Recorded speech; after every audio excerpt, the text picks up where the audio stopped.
Hi, guys. Welcome to tonight's live chat. I see you guys chatting it up already. That's a really good sign, right? That means you guys are looking forward to this. And I do see Gary Bennett. Hello and welcome to tonight's live chat. I also see Bossy Truthy 15, James McDonald, M. Hall, Fairy Girl, Elizabeth, Cam, Dr. Right Life, and Daryl Harris. Welcome to tonight's live chat. I see you guys are excited about the conversation, so I figured I would point you out.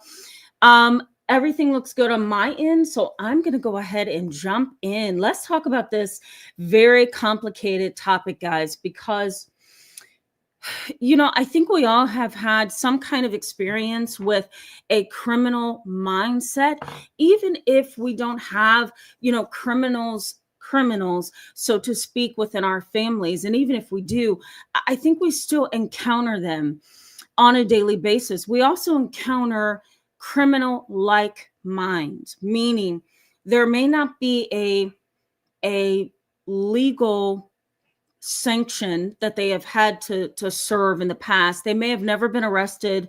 They may have never been incarcerated or imprisoned.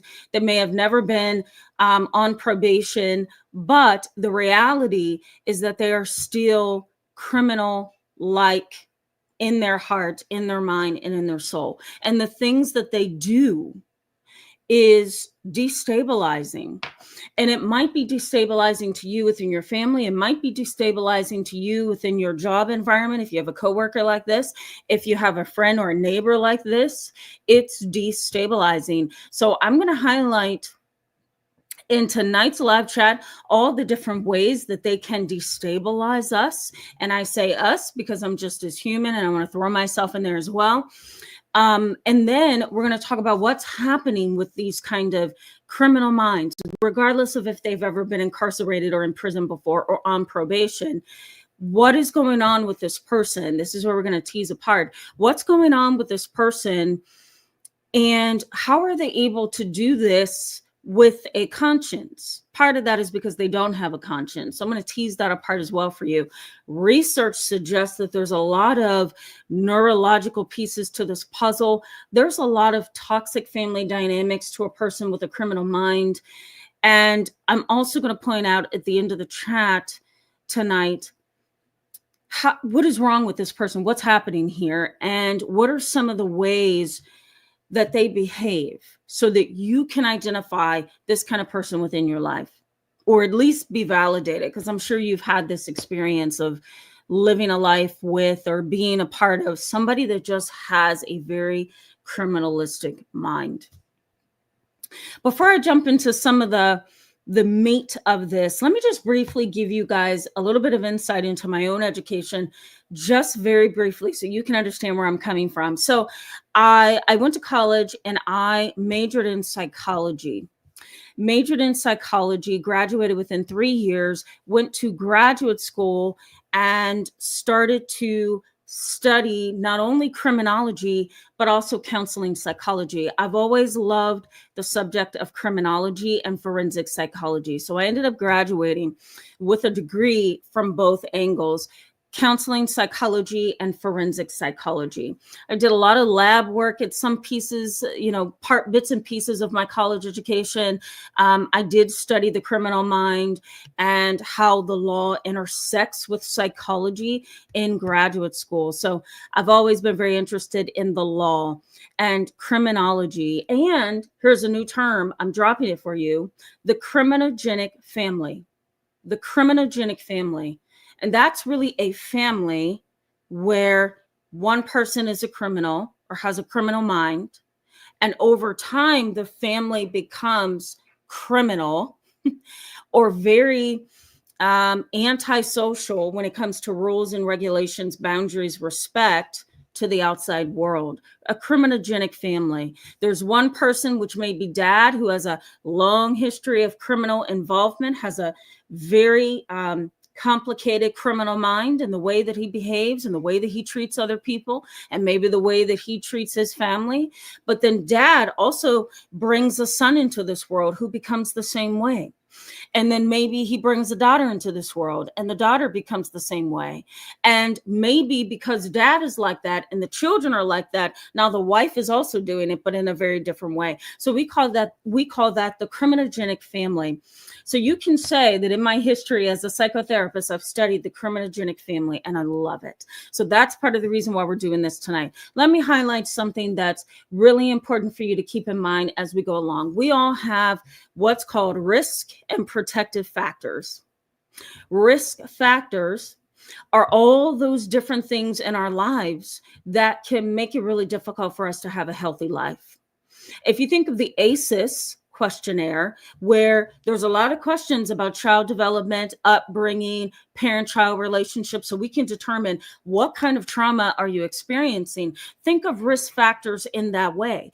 Risk factors could be anything from teenage pregnancy, being sexually assaulted, having untreated mental health issues, having a drug-addicted parent, being homeless, to failing in school, dropping out, not graduated from high school, engaging in juvenile delinquency, being sent to various mental health programs. Those are all risk factors, and they make life really difficult because the more risk factors that you experience, which is what happens to a criminal mind, the more risk factors that you have, the more likely you're going to be tilted towards more criminal behavior and maybe even a very unstable adult life. That doesn't mean that individual is doomed, but it does highlight that they can be very, very, very difficult for you to live with. So let's say, for example, your brother, you and your brother had the same upbringing. There's really nothing different between the two of you. You decided to go on in your life and create a somewhat stable life, or maybe a stable life, and life is okay for you. It may be hard for you to connect with and click with your brother because he tends to be very criminal in terms of how he thinks. He wants to manipulate every chance he gets. He wants to triangulate every chance he gets. He likes to gossip and stir chaos every chance he gets. He likes to gossip and spread rumors every chance he gets. And he has also told your family members, extended family members, some things about you that makes you look bad. That's partly a criminal mind. How? Because most criminals, and we're going to talk about this, they, number one, have terrible self-control. They're very impulsive. They also desire to seize control of some kind, So all of that can be problematic, right? Saying all these things, doing all these things to you, creating just a bad reflection upon you is also a criminal mind. We're going to get more into that. So I'm going to digress just for a second here. So those are risk factors. Okay. Protective factors are things that makes life a little easier for us. Protective factors are having good parents, volunteering or going to a really good school, growing up, getting a really good job, saving money, moving out of a bad neighborhood, being in a very loving relationship with someone, going to church, having some kind of religious affiliation or some kind of spiritual identity, going to a good school, graduating college. Those are all protective factors. They keep us from sliding into a negative lifestyle. When we're talking about the criminal mind, and you want to hear this, okay? So you want to hear this. When we talk about a criminal mind, most people think we are constantly talking about risk factors. We're not. We're actually talking about both. Both. Because a criminal mind can develop in a life, a childhood that is completely unstable. And that is, that's a risk factor, growing up in an unstable home with trauma. But somebody can also have a criminal mind if they have a lot of protective factors as well. Going to the best schools, being rich, having access to resources, right? Let's just think about Luigi. Is it Mangione? Is that his last name? Okay. He's an example of that. You come from a stable environment, yet you have this ability to plot and create crime, create a criminal act or engage in a criminal way. I'll put it that way. And you have all the protective factors that you need. So when we're talking about a criminal mind, we're not always talking about risk factors and what has gone wrong in that person's life. Sometimes we're talking about both risk factors and protective factors, because there are some crimes that have been committed by people who have absolutely a wonderful childhood. The other thing is that a criminal mind is shaped over time. A criminal mind is shaped over time. Most criminal minds, no matter what they do, still believe they are not culpable. They still believe that they are innocent until proven guilty, and they will 100% hold on to the reality that, most of people, most society appreciates that you're innocent until proven otherwise. And so criminal minds are not only shaped over time, but they also get this sometimes they also get this kind of arrogance and this pride that comes with them, because they think that they have covered their ground really well. Let's say, for example, your mom is a narcissist, okay? And she's having an affair on your dad. Dad knows nothing of it.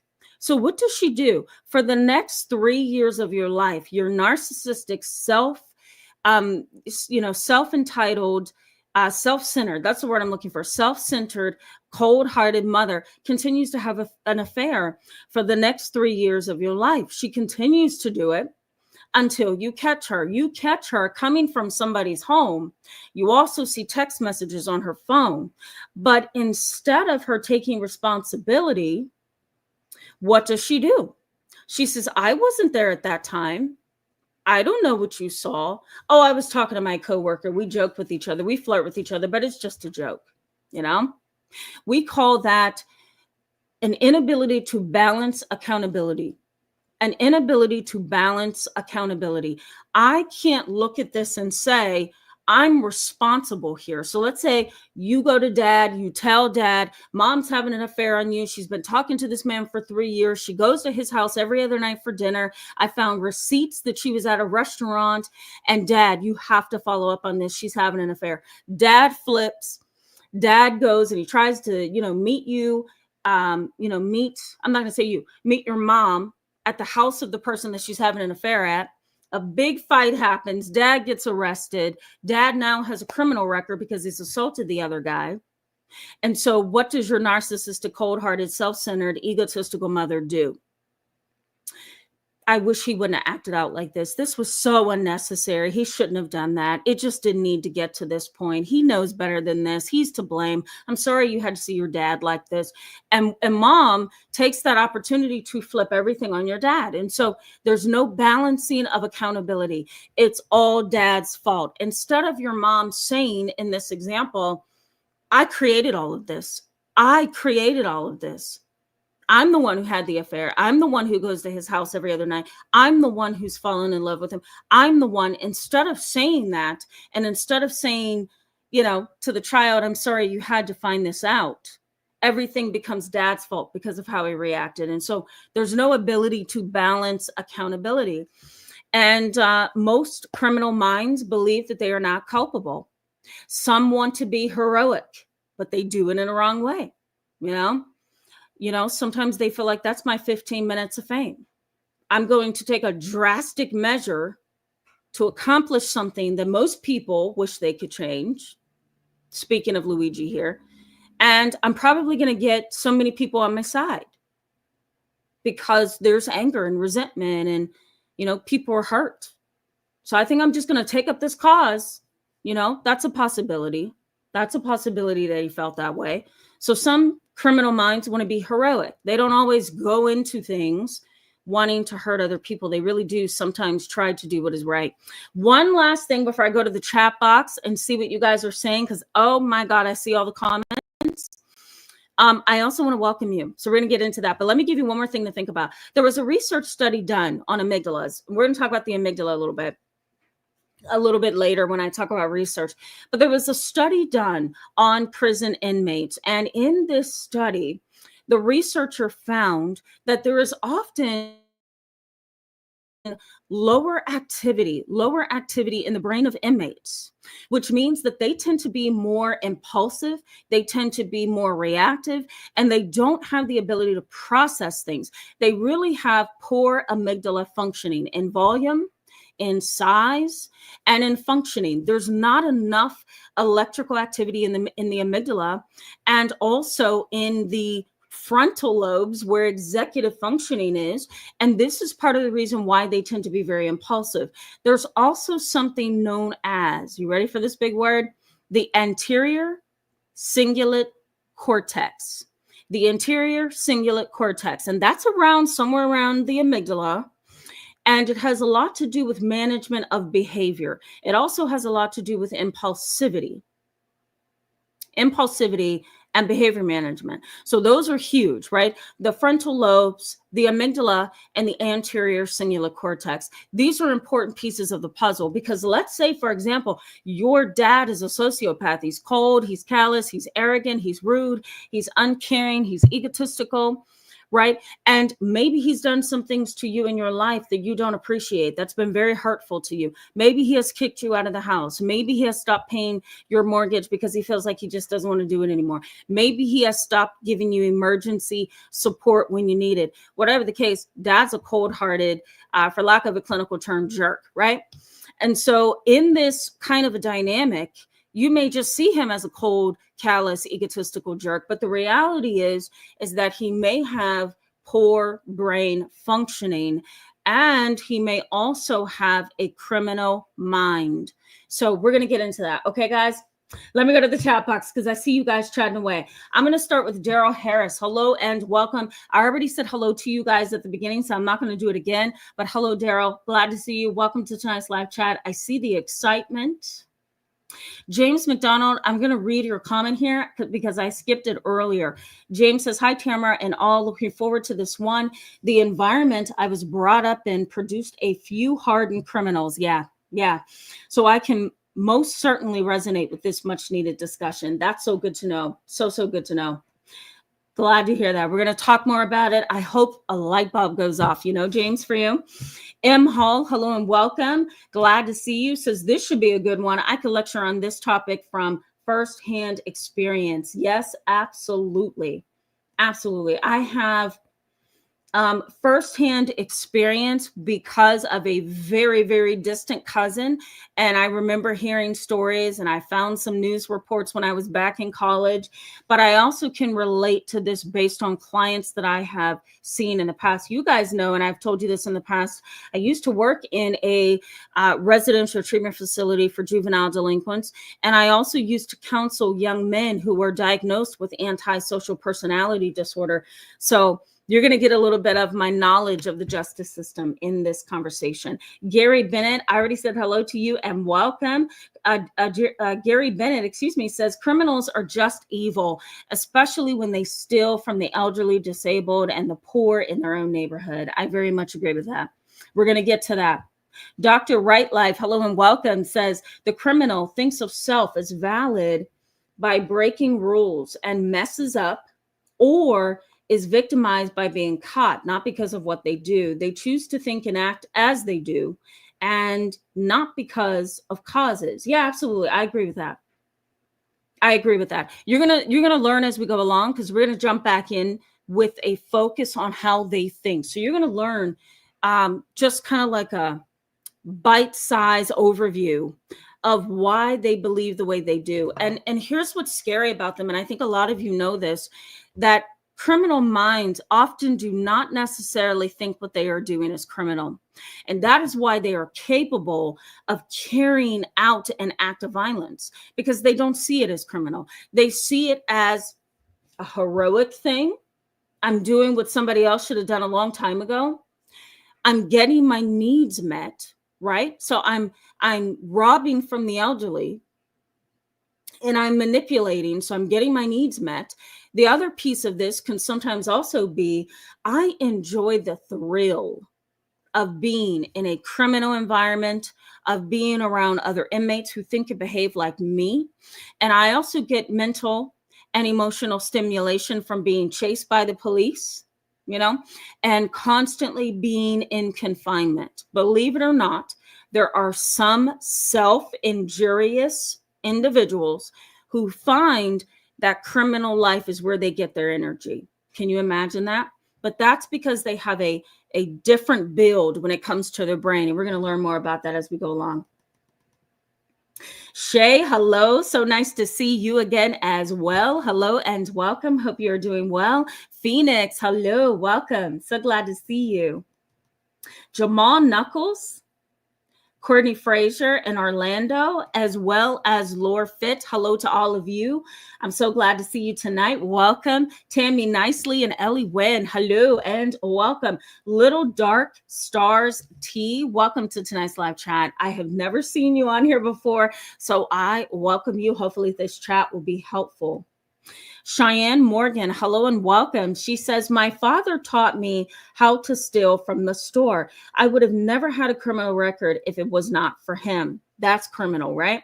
That in and of itself is criminal. I am almost 28 years old and I have much greater values compared to when I was younger. Yeah, that's wonderful. You would be the person who has kind of been rehabilitated, right? Meaning that your dad put you in a situation where you were victimized. To be very honest, you were in a position where you didn't understand the totality of what you were doing. And thankfully, over time, you have kind of gotten out of that mindset. Now, a parent who leads themselves, I'll put it this way, a parent who takes their children into a criminal situation that ends up becoming a record, some kind of neglect or harm, that would be a Child Protective Services response from another adult in your environment. So if you were my client at that time and you told me that dad led you into something, you would have to, of course, be under the age of 18. But if you were to tell me dad did A, B, and C and encouraged me to steal this, and now I have to pay the price because of that, then that would be a Child Protective Services call for me. And unfortunately, that didn't happen for you. But there's a lot of kids that I have seen, primarily when I was working in a juvenile delinquent center and a juvenile delinquent residential treatment program. There were a lot of kids who were in your shoes. So you are definitely not alone in that.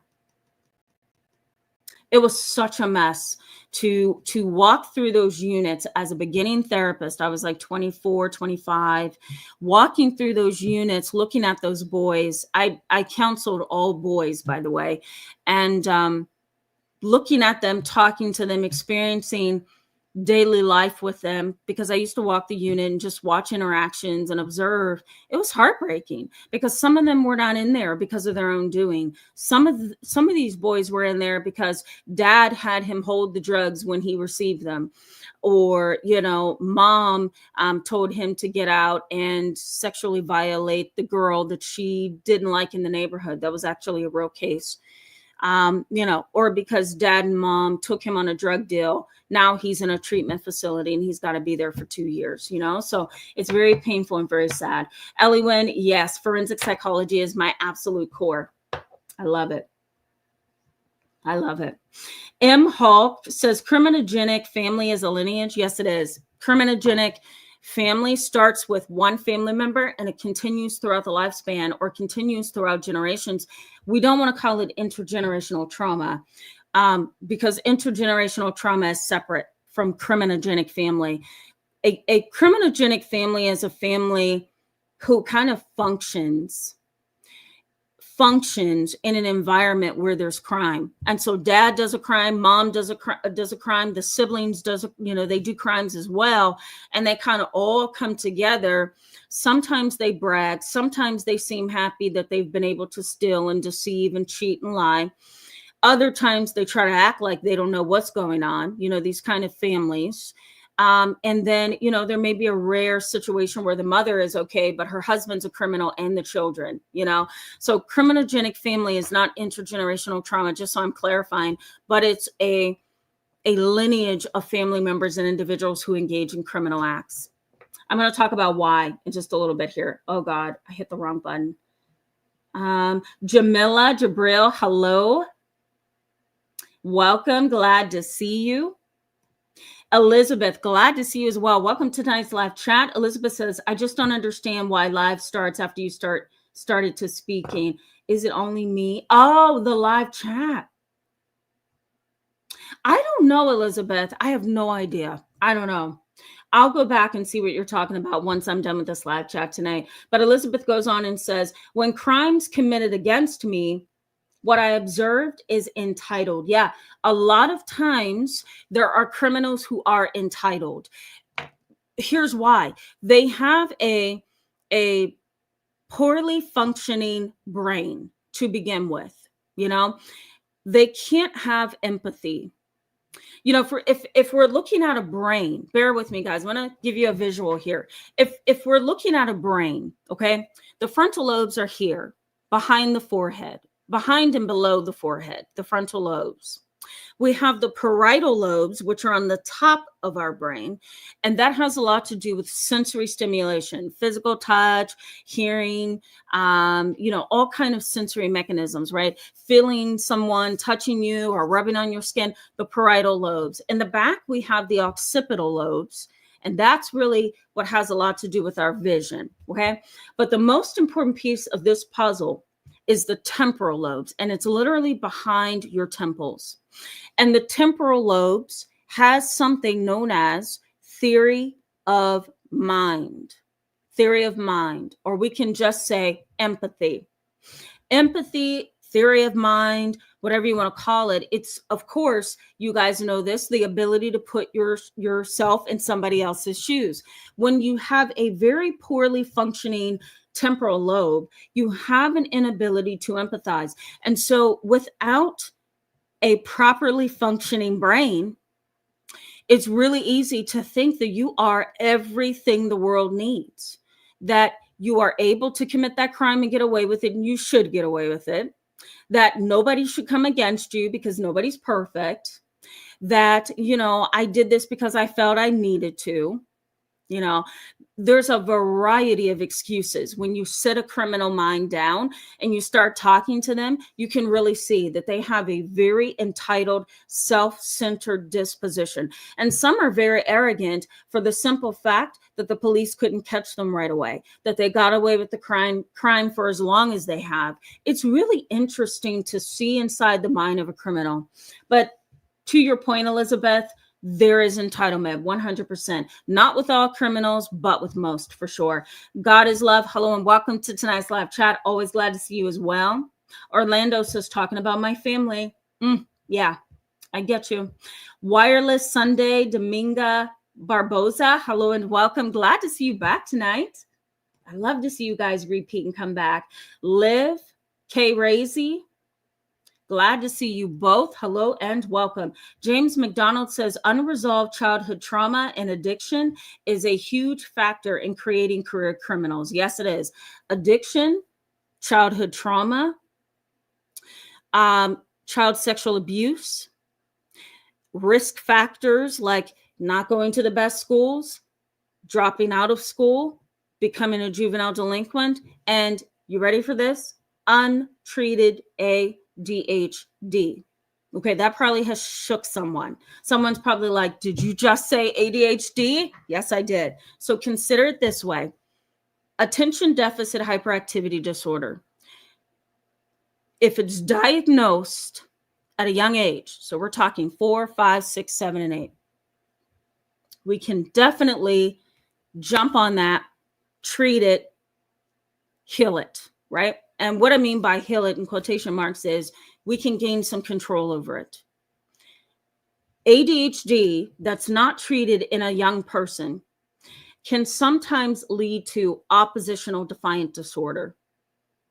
And oppositional defiant disorder is a disorder characterized by, feeling some kind of stimulation and pleasure by getting on the nerves of other people, intentionally doing things to frustrate or destabilize another human. There's a lot of methodical and calculative behavior. They are defiant. and rebellious. So there's no listening, no matter how many times you repeat yourself. I don't think Deb is on here tonight, but if Deb, signs in, she's given us many examples of her own child where there's a lot of constant repeating of rules and boundaries. There's constant asking her to just behave, just listen, focus, pay attention. Kids who have untreated or poorly treated ADHD sometimes go on to develop ODD. If ODD is not properly treated, then a child can then receive the diagnosis of conduct disorder. And conduct disorder is fire setting, a disregard for the rights of others, a disregard for safety. There's criminal behavior, sometimes drug use and selling drugs. Sometimes there are killing animals, having little to no remorse, not feeling guilty, okay? Conduct disorder. Once a child hits conduct disorder, a ton of treatment needs to be engaged in, because if that doesn't get rectified, then we're at the age of 18, 19, 20, we're now looking at antisocial personality disorder, which can then go into a sociopath and a psychopath over time. So sometimes, and this is to your point, James McDonald, childhood trauma and addiction is also part of this puzzle, but so too is untreated ADHD, which can lead to a variety of other symptoms and behaviors over time. Okay, let me get back on task, guys, so we're not talking in the chat so much. I want to give you the rest of the content. Shay says, my mom has used my identity to run up bills, makes me wonder what else she's done. As someone said, it's pure entitlement because she feels I owe her for having me. No, not at all. No, I think that's wrong. If you want to ask, I'm sorry you're going through that, by the way, Shay. If you want to ask your kids to, help you financially, if you want to ask your kids, can you help mom with this month, or could you help me kind of pick up this bill? I do it for my mom. I don't mind doing anything that is financially stabilizing for the family that I care about and love. So that is normal. But when you put somebody's name down and run up their bills, use their last name, their first name to get accounts or to, get some kind of financial stability, that's a problem. I once had a client whose mom took out a credit card in her daughter's name. She took the credit card out in her 18-year-old daughter's name, had her social security number and her date of birth, and spent all she could spend at JCPenney's. Okay. And when that client came to me, when the 18-year-old daughter came to me, she had thousands and thousands and thousands of dollars, just in debt from JCPenney's. Let me give you a suggestion, Shay, that I also gave her, and maybe you already did this. I don't know. I would request a free credit report, and that's what I had my client do. And she could look at everything that was in her name. So you may want to do that. A free credit report. That may be helpful. Fairy Girl, hello and welcome. Glad to see you in tonight's live chat. I agree with that very much. Matt, hello and welcome. I wouldn't say atheists are criminals, but they do have some really interesting theories. I don't know if I would call them criminals, though. I think most atheists are still on a journey of trying to understand the why, Matt says, what about the Ivy League student that just shot the CEO? Criminals go to Ivy League colleges. Absolutely. Yep. I talked about that a little while ago. Yep.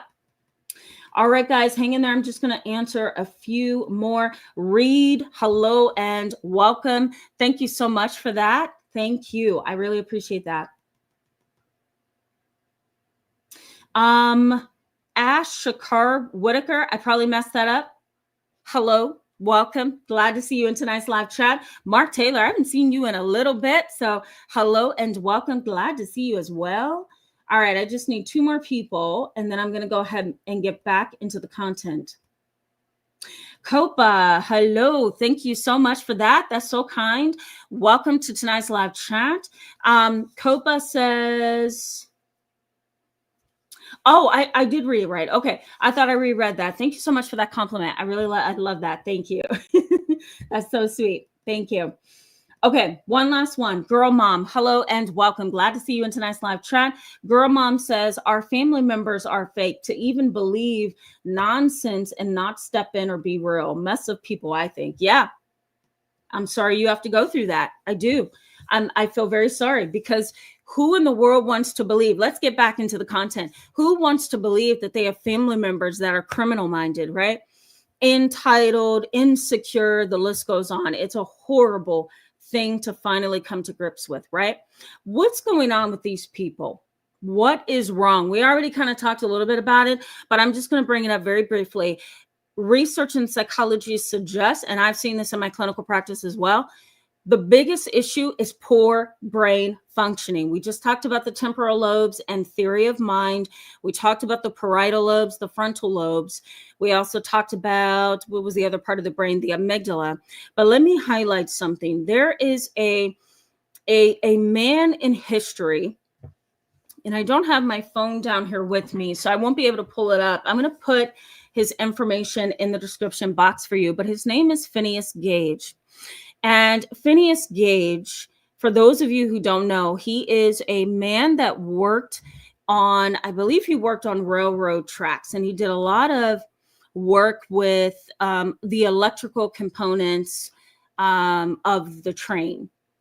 He was working on train tracks, and an accident happened. I cannot recall right now what he did, but a metal piece this thick, almost as thick as my microphone here. Okay, this is kind of like an example of the thick iron rod that shot through his left eye, I believe it is, through the top of his head.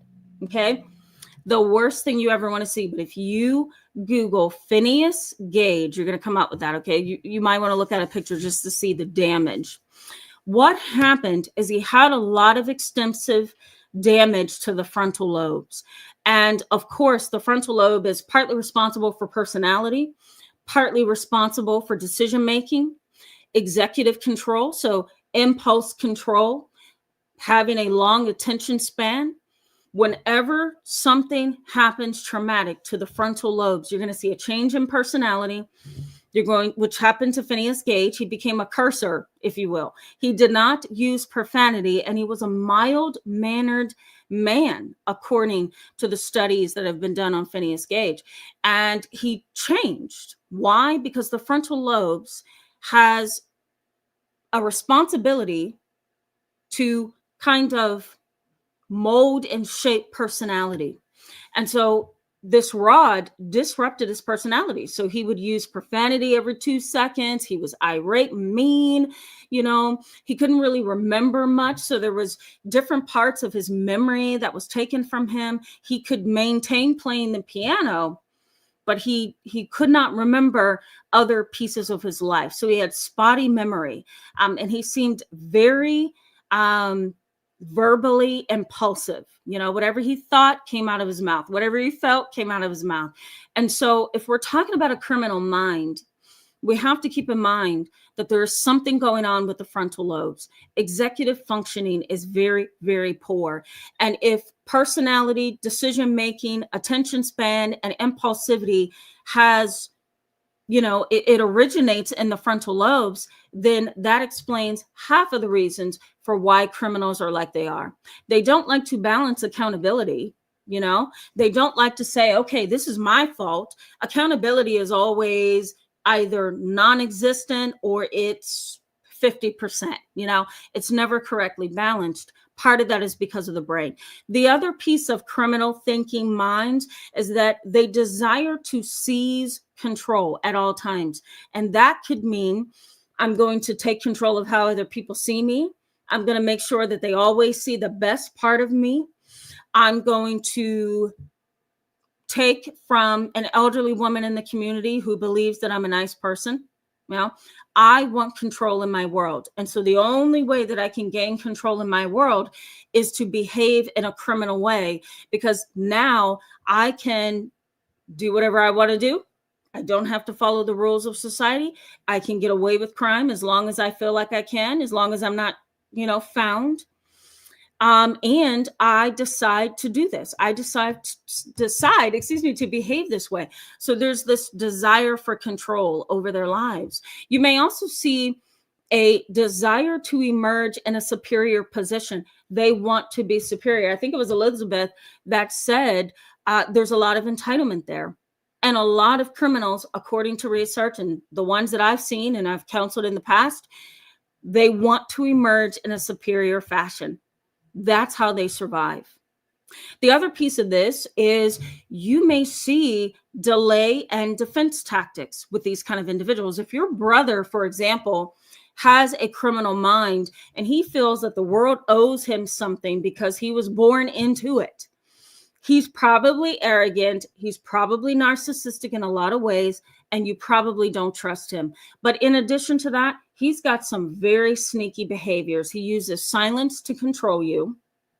He gaslights you. He makes sure that you feel like the crazy one, even though you may come to him with quote unquote, what's the word I'm looking for? Evidence. He still may treat you like you are crazy, right? So gaslighting. There's also being very vague, being flirtatious sometimes, not the siblings, but, criminals from the outside world. Sometimes they use their looks, their flirting. They use their charming ways to manipulate you. There's also diversion techniques. They try to get you to feel confused and kind of out of touch, or like you're not seeing what you think you see. And they also befriend you. That's another thing that they do. And this is what research is saying makes the criminal. They do all of these things, but I'm going to give you guys some more in-depth information in just a little bit here. Let me also say they romanticize wrongdoing. That's part of the puzzle as well. They see it as a wonderful thing. I once had a client. He was an adult. He was 22, but I still saw him as a child. And unfortunately for him, he's still serving time. He has a 15-year sentence. He engaged in the importation and the selling of drugs. And then he was also taking his child on trips to buy drugs illegally. And he was allowing the child, who was 10 years old at the time, to smoke marijuana and use alcohol. So he's serving a 15-year sentence. He's lost custody and visitation of his child, and he's just in a really bad way. One of the guys that he supported for most of his adolescence, because he admired him, was Charles Manson. He admired Charles Manson. Can you imagine that? And when he came to therapy to see me, that was the first thing he let me know. I admire Charles Manson. And over time, he became that way. Why? Because he romanticized and he supported the various ways that Charles Manson was. Let me throw this in here since we're talking about Charles Manson. He is a prime example of a criminogenic family. He's the prime example of a criminogenic and unstable family. The cutest kid you ever want to see. But he had a lot of risk factors. He was not treated well by his mom. He had some issues with his dad.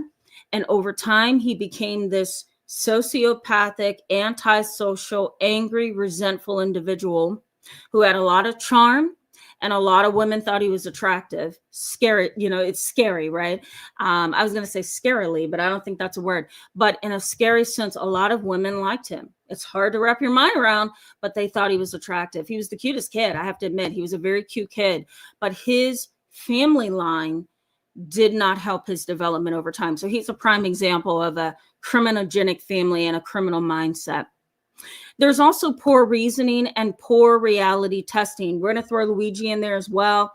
Charles Manson, Jeffrey Dahmer, Adam Lanza, James Holmes. We can just name a whole list of American individuals who have, committed heinous crimes. There's never any reality testing. Should I do this or should I not? Am I going to prison or am I not? The plea of guilty by reason of insanity may not hold for me, so I might as well not even, try to go there. So these individuals can't do that. They can't say, is A okay? Is B okay? What's the consequence if I do A? What's the consequence if I do B? There's no reality testing with these individuals. Now, briefly before I go back to the trap box, research suggests that there's a causal relationship between personality disorders, childhood trauma, depression and anxiety, and also psychosocial stressors and criminal behavior. Psychosocial stressors are just things that surround you that are stressful. Relationships, school and work, not getting along well with other people, living in a very unstable household, mean neighbors, being bullied every day, being harassed every day. Those are psychosocial stressors. There's a relationship between those, mental illness, and criminology. There was also a study led at the University of Pittsburgh, Pitt, by Dr. Pardini, and he found that there's lower amygdala activity in criminal brains, and it often leads to aggressive behavior. He used what we call an fMRI, a functioning or functional magnetic resonance imaging. My Lord, I'm having a hard time. It's my migraine. fMRI is functional magnetic resonance imaging. Okay, that's the MRI where you can see a lot of electrical activity. We actually use fMRIs to help us identify different parts of the brain that is active and inactive. So we can actually see, using contrast, we can actually see the electrical activity of the brain with the fMRI machines. And so Dr. Pardini at Pitt used the fMRI to see the activity in the amygdala. And in individuals who have been incarcerated, they've been on probation, or they have a criminal mind, different parts of the brain were inactive. And part of that was the amygdala. The other part of that was the anterior cingulate cortex, where impulsivity and behavior management originates. So that was an interesting study. I did post it in the description box for you guys so that you can see his study. Lastly, before I go to the chat box, research also suggests that family consistently plays a critical role in criminal behavior patterns. So if you have a family lineage or history of quite a bit of criminal behavior, or if there's been a generation of men who have engaged in criminal behavior, that is a crucial and critical thing that creates the criminal behavior in another person within the family. Does that make sense, guys? So the criminogenic family can develop over time if there's a lot of crime throughout many generations of your family. So sometimes it's a neurological thing. Sometimes it's a generational thing. Sometimes it's a psychosocial thing. I hope that's what you're able to hear as I'm talking about these different things. And there's also risk and protective factors. That's also a thing. So all of these things creates the criminal mind. Okay, let me take a break, guys, and talk with you in the chat box. And then I'm going to tell you what's wrong with this person in your life. We're going to get there. Juby Joe, hello and welcome. Always glad to see you in chats. Fabi World 4K, I hope I said that correctly. Welcome. Glad to see you as well. I don't remember seeing you, so welcome. Yes, he did write that in a manifesto. Yes, we're talking about Luigi here, right? Yeah. Something's gone. Let me go back to you for a second. So, speaking of criminal minds, something has definitely gone wrong. Something has definitely gone wrong. Does he need to be held accountable for his behavior? Yes, because he has taken a father from his children. He has also taken a husband. And killing him doesn't mean it's going to change the world of insurance. Why? Because you've attacked one person. But there's about 900 million insurance companies around the world. So murder isn't going to help this, It's not going to help it at all. So he had an inability to test reality. What he did made absolutely no sense at all. I get it. And maybe it's displacement of emotions onto somebody that represented something that hurt him. That's a possibility. Again, does he need to be held accountable? 100%. But did something go wrong? Yes. Terribly, terribly wrong. Felicia Lewis, hello and welcome to tonight's live chat. I'm glad to see you as well. Okay, I'm going through. Give me 1 second. Cheyenne Morgan says substance use disorder can cause prefrontal cortex and amygdala functional atrophy. Yes, it can. Yeah, it can.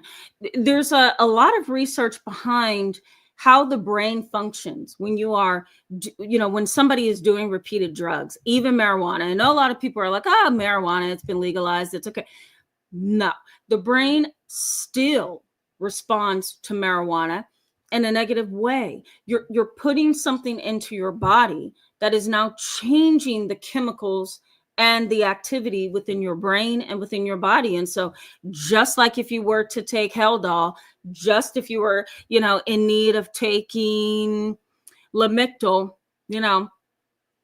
marijuana can fit on there to a certain extent. But again, Lamictal, Lexapro, Prozac, Ambien, I can think of some of the other medications right now, Concerta, Ritalin, all of those medications do affect your brain, but they don't necessarily affect your brain in the way the drugs do. And I'm talking marijuana, PCP, all that kind of stuff. It affects your brain in a different way. So research suggests that individuals with a criminal mindset, they tend to have a history of abusing drugs, And again, it doesn't just have to be PCP and ecstasy and crank. I don't know if we still use that term, but it can also be marijuana. If you're so very high and you can't find the ground because you've smoked so much marijuana, over time, it changes the structure of your brain and it can impact behavior in the long run. So that is why when there's a crime, smart attorneys want to know, have you used any drugs of any kind? Because it has an impact on the brain. Gary Bennett says, what is a hero mind? A caring, empathic person who is also in fight mind with no fear of pain, but self-sacrifice for the good truth and justice. What is a hero mind? Yeah, I like that. That's a nice definition, Gary. Absolutely. Believe it or not, individuals who have a criminal mind actually believe that that's the mind that they have. They really do sometimes believe that they have a mind that says, I want to be a hero. I want to be helpful. I want to do what is right, And that is not true. Some of the manifestos that we find after somebody has committed an atrocity, sometimes in the manifestos, there's, I want to change this for the better. I want to make sure that people hear me. I want to make sure our system change. The system never treated me right. I've always been a victim. And it's that constant, that constant train of mind that we often find in manifestos. Let me share something with you. I worked in a school district many, many years ago. I was a beginning therapist, and I was actually being a therapist at the juvenile delinquent RTF that I was in, residential treatment facility. And I would go there in the night and work for a few hours, but then during the day I would be at a school district. So I was in a school where there was a partial hospital program on the bottom level floor. A partial hospital program is intense psychotherapy. And it is where a therapist and a doctor treats the client while they go to school during the day. They have an educational component to it. So I was providing treatment there. I had a young man. He was on the autism spectrum. He was 15. So I leaned towards his social challenges as partly the reason for this, partly the reason. He had come to therapy And he told me he was having all these thoughts about wanting to bomb the school, wanting to come to school with a gun and shoot the school, wanting to poison his teachers. And the thing that I asked him was this: why are we going to such extreme measures here? We need to find a better way to deal with this. And one thing he told me was this: the educational system sucks, which he heard his dad say that. I don't like being in school all day. I have better things to do. Mind you, he was 15. He says, I have better things to do than to come to school every day and sit until 3:00. He says, I just want the world to change. I don't like the way that it is. And I could validate that. I don't blame him. But he took all that frustration and wrote a manifesto. And not only did he write a manifesto, he wrote a 30-page kill list. You guys hearing this? I know you're like, what the heck? So he came to me after a day of school. He used to see me every day at 3:00 for treatment. And he sat down in front of me and he says, Miss Tamara, I've given up. My dad was yelling at me because I got an F on my test. My mom was yelling at me that she wants to put me in a private school. I've given up. I'm done. And he hands me this envelope with not only a manifesto, but also a kill list of all the different people he wanted to kill. Why? Because in his mind, he wanted to be a hero. And so at the bottom of that manifesto, because it was a 1-page manifesto, front and back, at the bottom of that page was a picture, you ready? For Superman and Spider-Man. And to him, that was his message to me, that he wanted to rescue and be a hero. But he wanted to do it in the most awful way.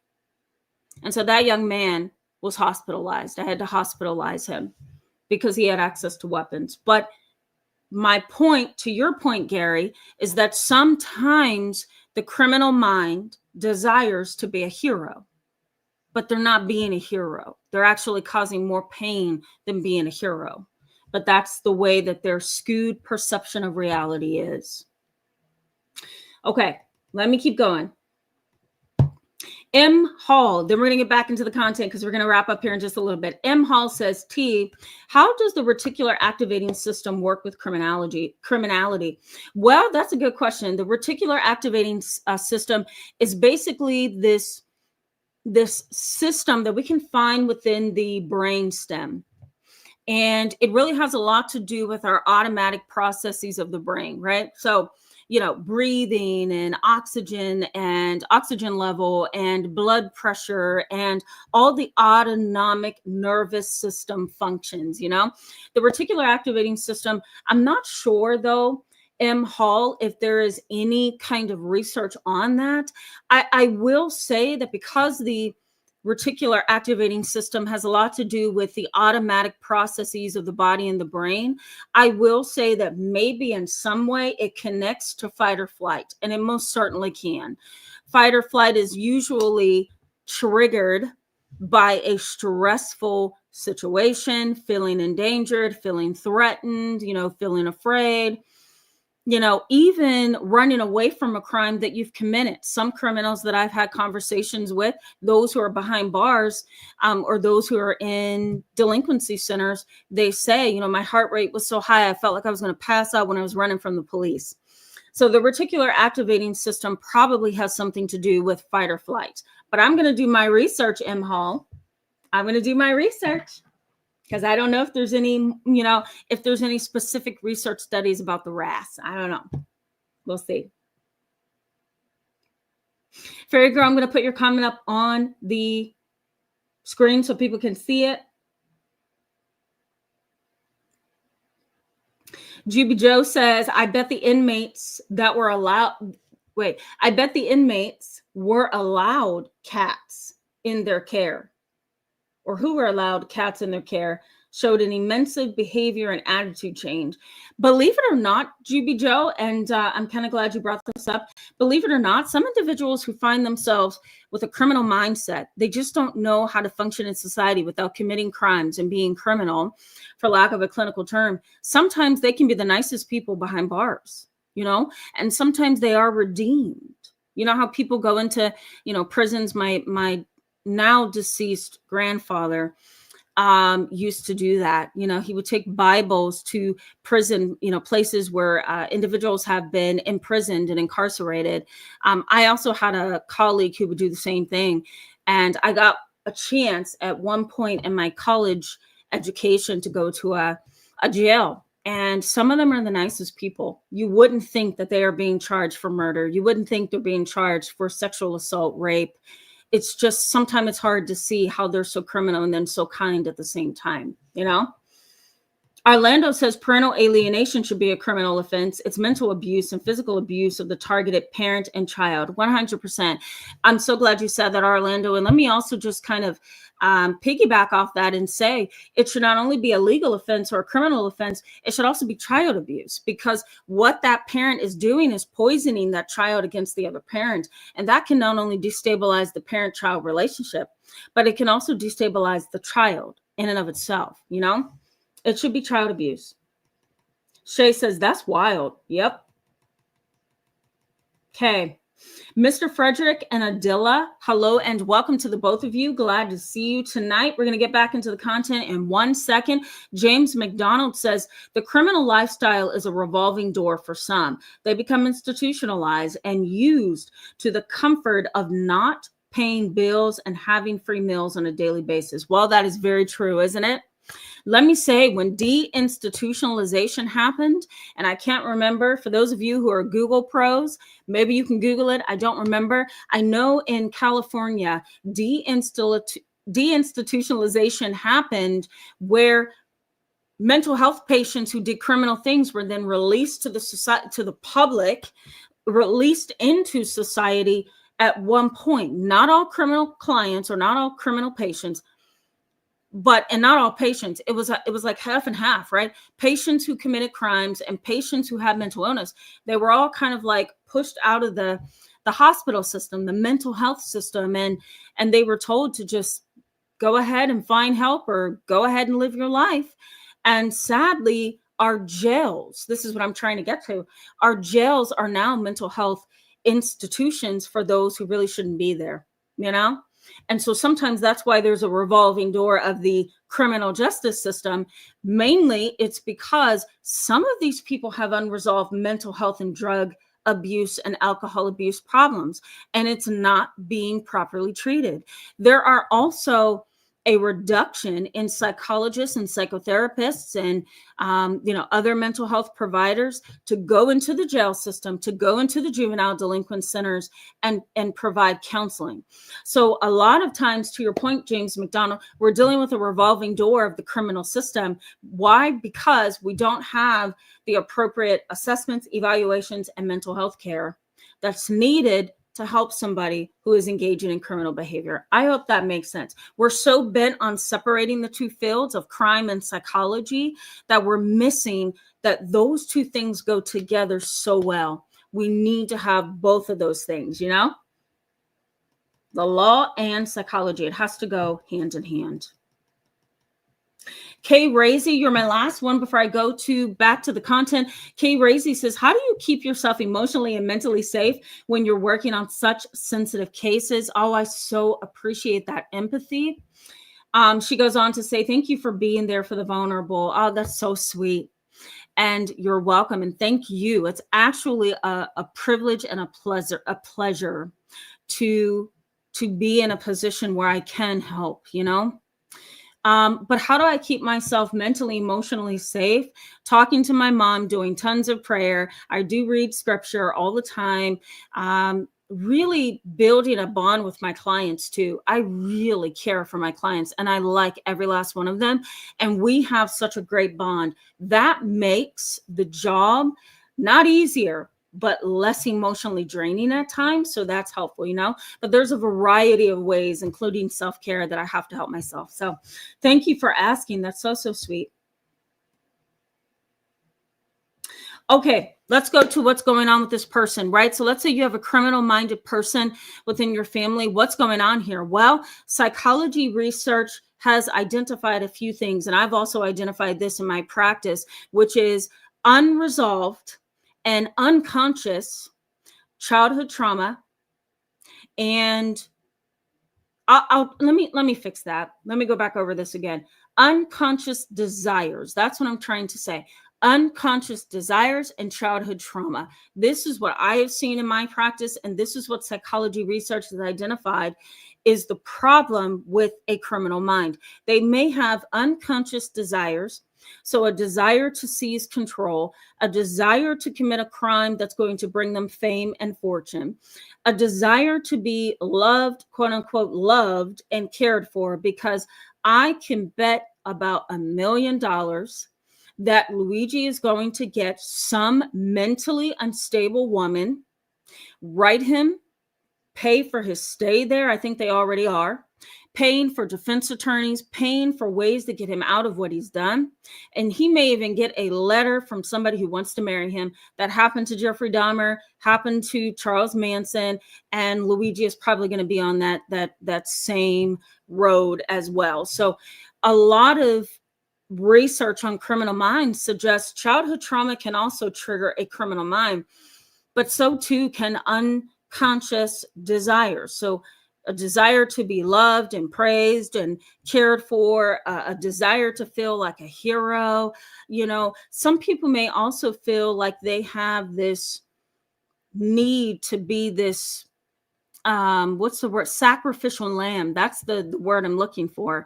And being a sacrificial lamb can make them feel, even though it's a criminal way of being a sacrificial lamb, it can make them feel like they are up here because they've done something that nobody else has, So psychology has identified that, and so has I. Underlying motivations is also something that we have identified as a problem with these criminal minds. An underlying motivation, that could be a desire for fame and fortune. It could be my underlying motivation to hurt somebody is to get back at my mother, to get back at my father, to show my siblings I am important, to make myself, available to the public. They get to see who I am. My name's going to be all over the news. It's going to be, believe it or not, there are people who want that, even if they do it in a criminal way. So there's underlying emotions. The other thing is parental neglect and abandonment. Research on borderline personality disorder, research on attachment theory, and research on childhood trauma shows that some individuals become criminally minded over time because of parental alienation. Orlando, you probably want to know that. Parental alienation, parental neglect, and parental abandonment. All of those things can lead to a criminal mind because you're lacking those security and safety nets that allows you to develop in a healthy way. Okay. The other thing is other criminal minds in a family can encourage another criminal mind. So let's say this is your cousin. Your cousin has always done something wrong with the law. He has a long history of being in jail, being arrested, being on probation. He has tons and tons of traffic fines and tickets, and the list goes on. Your cousin may then have a relationship with your other cousin, or maybe your brother, or maybe your sister, and that criminal cousin can become so involved with your sister, your other cousin, your brother, that they begin to take on his mentality. They begin to take on his behavior. And again, let me highlight, we're not just talking about crimes that land people in prison. We're also talking about strong manipulation, strong triangulation, romanticizing of crime, a desire to be superior, a mindset to be important, a lack of balancing accountability. All of this is a criminal mindset, even if that person hasn't been incarcerated. So I wanted to make sure I slipped that in here. There's also absent reality testing. And you ready for this? Research has drawn a connection between self-righteousness and criminal minds. And that savior complex that a criminal mind can develop over time can sometimes continue on, and that savior complex kind of builds within that criminal a form of self-righteousness, and they think that they are superior, and so they think it's okay to create the crimes that they've committed. There's also poor social learning. There's no availability of healthy social relationships. So what happens? That individual clings to other criminals, clings to other juvenile delinquents, clings to other manipulators, clings to other individuals who act superior and believe that they are better than other people, and they are very self-righteous. And they begin to continue their criminal behavior over time because of poor social learning. And lastly, in this category, before we go ahead and wrap up, I'm going to get back to the chat box. There is a lack of consensus and harmony within the family. There's a lack of consensus and harmony within the family. The family, the criminogenic family, where there's generations upon generations of criminals, there's a lack of consensus. Nobody really agrees. Nobody is ever really on the same page. And there's a lack of harmony. There's no moving together within the future. There's none. There's often impulsivity, behavioral problems, mental health problems, substance abuse problems, a desire to manipulate, a desire to deceive and to cheat and to lie and to steal. All of these things are at the core of a criminogenic family.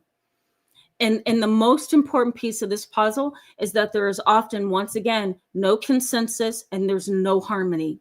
And that only creates a worsening picture for a criminogenic family. This is a lot, right, guys? And this was really just scratching the surface. I feel like we could have another conversation at some point in the new year about this. Let me go to the chat box, talk to you for a little bit, and then we're going to wrap up. Let me also say that next week is my final work week before I go away for the holidays. So you're going to see me on Monday. You're probably going to see me next Wednesday too. Stay tuned, because there's a video on aging narcissistic parents that's coming up. I know you're going to want to know about that. What do my narcissistic parents, what are they going to look like when they get to 70 and 80 and 90? So that might be interesting for you. And then there's also an impromptu video that I'm going to post next week as well. I will do another live chat as well. So stay tuned for next week. Okay, let me get back to the chat box and then we get to sign off. Thank you also, by the way, for being with me for this long. It's been an hour and a half, right? Shay says no self-awareness or blindness to self. I agree. That's where reality testing is skewed, right? There may be some reality testing for some criminal minds up until a certain point, and then it gets cut off. You know, it's no longer, you know, the individual no longer has the ability to process what's going on. And some of that is because of a lack of self-awareness. I agree. Ash Shakur, I feel like I'm saying that wrong. Ash Shakur Whitaker says, what explains dark empaths? Dark empaths have what's known as the dark triad traits. So we're talking Machiavellianism, which is this desire and stimulation that a person gets, the desire to commit crime. They desire to do things that are wrong. They desire to see that their sneaky behaviors has resulted in somebody losing their job or somebody having an affair, somebody doing something that's wrong. But Machiavellianism is this deep-seated, this feeling that I have to do this in order to feel good. And I'm going to be watching to make sure that that person slips and falls and breaks their neck, because once they do, I'm going to feel so good about it. Okay, so that's Machiavellianism. We also have psychopathy and narcissism that's in there as well. And so a dark empath can very, very easily become a criminal because of the Machiavellianism, because of the sadistic traits that they have, and because of the psychopathy, which is cold and callous. And the narcissism is a feeling of superiority, self-righteousness, and entitlement. So you put all that together and you get the dark empath. Dr. Right Life says the criminal, in denying accountability, also excludes or eliminates inevitability of results, both to others and self. Sometimes they do. Sometimes they do. That wasn't my blood you found at the scene. Nope, that wasn't me. Right. And you can even hook them up to one of those controversial What do you call those devices, guys? I can't remember them. Darn, I hate when that happens. But you can put them in an environment where there's testing being done, and they will totally 100% go against it. Yes, you're right about that. GB Joe says, what factors may influence lie detector tests? That's what it is. It just came to me, a lie detector test. I hate those things. I don't really believe in them. But some research suggests that if you hook up a lie detector test to a criminal, they will deny everything that just has been spoken. They will deny the results of the lie detector test. Yeah. Okay. GB Joe says, what factors may influence the temporal lobe at conception that is apparent from birth to adulthood? Well, that's a very good question. That's a huge live chat in and of itself. A lot of parents who brings a child into the world with an autism spectrum disorder, it's usually the temporal lobes that are impacted, because theory of mind, or the ability to see life in a way that says, what if I did that to them over there? What if, I was walking outside and didn't have any shoes and couldn't get in the house? Wonder how I would feel about that. These children have an inability to, what's the word I'm looking for? Has an inability to kind of relate to anyone or see life through the eyes of the other person. So there's biology, GB Joe, to your question, there's biology, there's genes, and sometimes just the amount of stimulation that the baby has when he or she comes into the world can impact the temporal lobes. Just holding your baby, rocking your baby, right? Singing to your baby, talking to your baby, really engaging with them has an impact on the brain, and the temporal lobes is also in there as well. That's a very basic answer to your very in-depth question, GB Joe. Maybe one day we'll talk about autism spectrum disorders and how over time they can impact you or somebody that you know.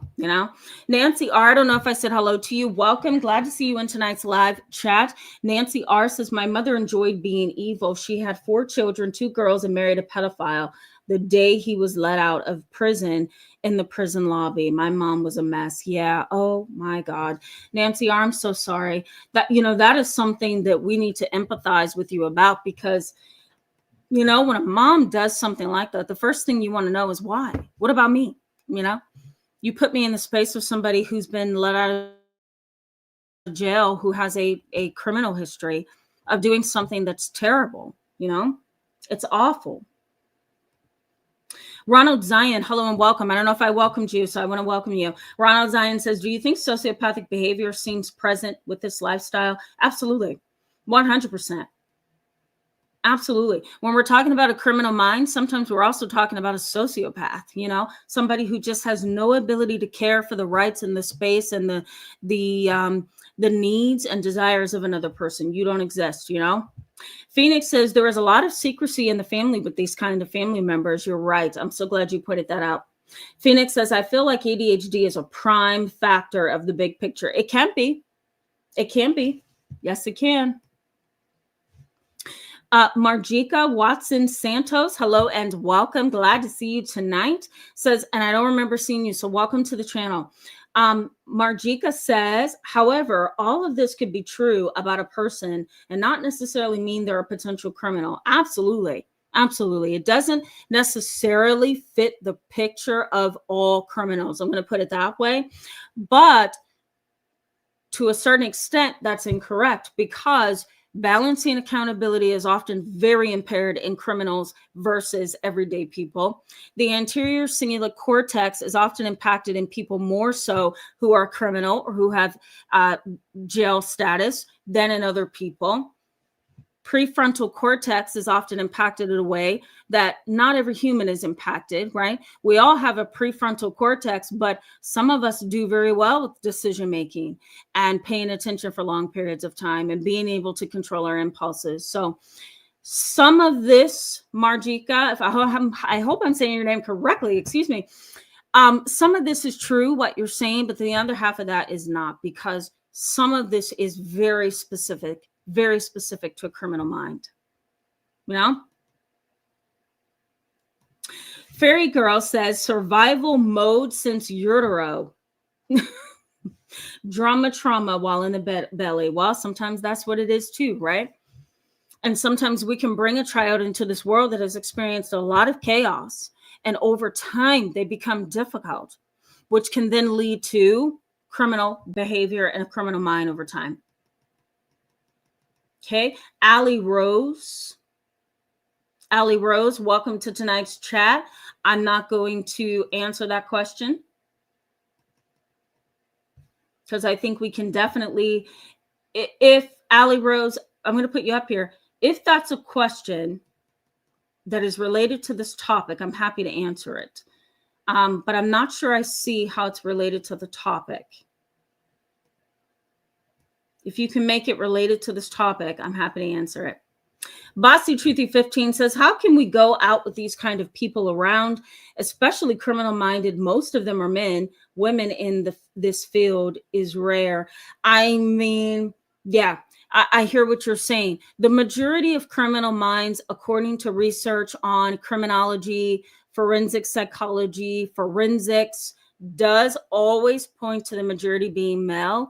But I also think that may be partially because women tend to cover their criminal mindset with charm and beauty and sex appeal and intelligence and really using their femininity to shape how you see them. So, I think women can be just as criminally minded, but our research is a little bit skewed on that, But I do get your question, and I certainly do get your fear. It's hard to feel safe when these people exist, right? Yeah. Keisha Monique, hello and welcome. I agree with you. That is terrible. Fifi LaFleur, hello and welcome. Glad to see you tonight. I'm going to put a user in timeout. Phoenix says, thinking about all this, I think this is a part of my core trust issues. When family members that love you betray you by lying and stealing from you, it does something deep. It's heartbreaking. Yes, it is. And it doesn't have to be a criminal, again, that has been incarcerated or imprisoned, or on probation. It could just simply be that you have a mind that doesn't regard other people whatsoever, and everything you do to me is problematic. That can be a criminal mind. Somebody that has a complete disregard for the rights of you, for the rights of your needs, desires, your space, your rights, all of it. So yes, I guess I'm saying yes, Phoenix. I can see how all of this can be very heartbreaking and difficult to deal with. Kimberly Gladden, hello and welcome. Glad to see you in tonight's live chat. Says, thank you for understanding my plight. I have plenty of relatives and family who are toxic. You're welcome. And don't feel alone. I think we all have a few toxic family members down in the blood, It's very hard to deal with. Phoenix says, I have family members with recordings so long, it's ridiculous. Yeah, I believe it. Fifi LaFleur says, my family members are afraid of my dad's malignant narcissist wife. Oh, yeah. Raymond Vincent Garcia, welcome to tonight's live chat. I'm glad to see you. Nancy R says, I'm going to do some research on conduct disorder. Believe my son was affected by this. Fire starter, no empathy, killed animals, sold drugs, still criminally existing. No therapy worked ever. My God. Nancy, I'm so sorry. I would go ahead and do some research into conduct disorder. If you post your same comment in the comment section, I will post some articles for you to look at in the comment section. So feel free to post the same thing in the comment section and I'll give you some resources. Yeah. Sometimes if therapy doesn't work, then we're dealing with a personality disorder. Laura Fitz says, as a teenager, I used to attract to criminals or serial killers. Being raised by a strict narcissist father can set you up to be attracted to bad boys with criminal mindsets. That's so true. Absolutely. Plus, can I throw this in here that sometimes the bad boys have an appeal, that's just interesting. I've never been attracted to the bad boys. I was more attracted to the committed type, but I can see, because I have empathy and a theory of mind, I can see where my cousins, my family members way down, way down into the bloodline. And even other people and my clients can be attracted to bad boys. There's something about them that just says we're fearless, we're in control, we are self-assured and confident. They're really fools at the end of the day, right? Because they're doing criminal and bad things that's going to land them somewhere that's not going to be good. But to look at them and to sometimes talk with them, I can see how it can be appealing for sure. Yeah. Dr. Right Life says, wasn't it Phineas Gage that the left and right halves of his brain were separated? I don't remember, but there may have been some separation, because if you're looking at the brain, if imagine looking at a brain, okay, from the top. So you're looking down on the brain. There's this separation in the middle of the brain, and that's called the corpus callosum. And it's a bunch of fibers, okay, that holds the two hemispheres together. And so Phineas Gage had some issues that was connected to the corpus callosum, but I can't remember, Dr. Right Life, if his hemispheres were severed. I can't remember that, but it may have been. Now I need to go back and do some research right along with Nancy. Q Code Award 1, hello and welcome. I haven't seen you in a little while, so glad to see you. Okay, looking for people I haven't gotten to see or talk to. Jeremy Robinson, I know you're talking to Phoenix, but hello and welcome. I didn't want to leave until I said hello to you. Give me just a few more minutes, guys, and we're signing off. Fairy Girl says thyroid and hormonal issues. Let me say, Fairy Girl, those are important parts of the brain as well. And so when you have hormonal shifts, thyroid shifts, hormonal shifts, or issues, whether it's too much or not enough, it can also lead to criminal behavior, depending on how severe the issue is. Okay. Thank you, Ellie Wynn. Thank you for that. I really appreciate you for saying that. Listener 3060, hello and welcome. Glad to see you. Says, I'm sick and put off when people rejoice in doing wrong or breaking the law. It's scary as heck. Yes, it is. Yes, it is. Have you looked at all the comments under the news reporting Luigi Mangione's behavior? Watch the comment section. At first, I sympathize with all the comments, right? Because I'm like, okay, I know insurance sucks. I know they have rules that are rigid. I know even in my profession, I've known people who have died because their insurance coverage didn't cover their procedure. I know how insurance works. It's a for-profit kind of an organization. But does that mean that you praise the murder of somebody's father and somebody's husband? Absolutely not. And does that mean that you praise the murderer? What does that say about our society when we praise a murderer? He could have taken all of his education and prestige and money, even if he had to borrow it from his parents, okay? And he could have changed the system that way. He could have become mayor. He could have become a politician. He could have ran for president, right? That's how you know he's not okay, because nothing he did made sense at all, at all. And if I were his therapist, I would tell him that straight up. Nothing you did made sense. None of what you did had an ultimate cause to change the system. All you have done is been a vigilante that has taken the life of somebody who deserves life. There you have it. That's really what he did. But if you look in the comment section, guys, the comments are supporting him and praising him. And that says a lot about our society. So I totally get you, listener 3060. It's a disgusting reality. Unfortunately, we live in that. And we have to change that, right? Maybe we can change it by correcting things, correcting someone who praises him. He's not to be praised. He needs help. He needs consequences. And both families are going to have to deal with trauma of some kind. And that is not a joke either. So I get you. Raymond Vincent Garcia says, a desire to control and be superior all the time. Does that fall into sociopath pathology? 100%. Yeah. A criminal mind can also become a sociopath. I don't know if I made that clear, but yes. Ellie Wynn says superiority is part of their grandiosity. You got that right. Yep. Shay says, what about Jim Jones? Yep, he's in there. Triple Lex, hello. Yes. John Wayne Gacy, yes. Thank you for saying that. Thank you for saying, yep. There you go. Helene Webster, hello and welcome. Glad to see you tonight. We're going to sign off here in just a second, I promise. Ross Myop, I don't know what that means, but hello and welcome to tonight's live chat.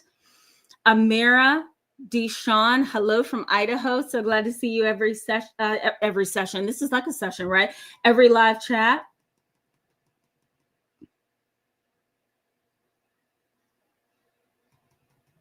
Okay. Yeah, Ronald Zion says, this reminds me of epigenetics. Don't get me started on epigenetics, Ronald Zion, because we can go into another 4 hours. Let me know if you want me to talk about epigenetics. David Tooley, you're welcome, and so nice to see you again. Jeanette, glad to see you as well again. Thank you so much, David Tooley. I'm so glad this is a resource. That's humbling. Thank you so much. M. Hall says, I asked the psychiatrist what is wrong with me. He said, stay away from your family. Facts. There you go.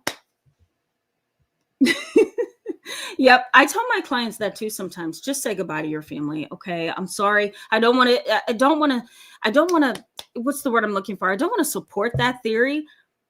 But when you've tried everything else, what do you do? James McDonald, thank you so much for that. Thank you. So glad this was helpful. Guys, for those of you that I didn't get to, I am so sorry, but know that I hear you. I see you. Last night at 3 a.m., okay, I was literally up scrolling through all of your comments, cracking up, feeling tears well up, just hearing you, so thank you for all of your wonderful comments and support of each other and your humor and how you guys click as a community. I really do love having you guys a part of the channel. Thank you again for being with me tonight. I hope you guys have a wonderful rest of the weekend. Let me know if you have any questions in the comment section. I'm going to be looking at those in the next 2 hours. So I guess that's it. Stay tuned for Monday. Stay tuned for Tuesday. Stay tuned for Wednesday because I have some videos coming up in another live chat. Good night, guys.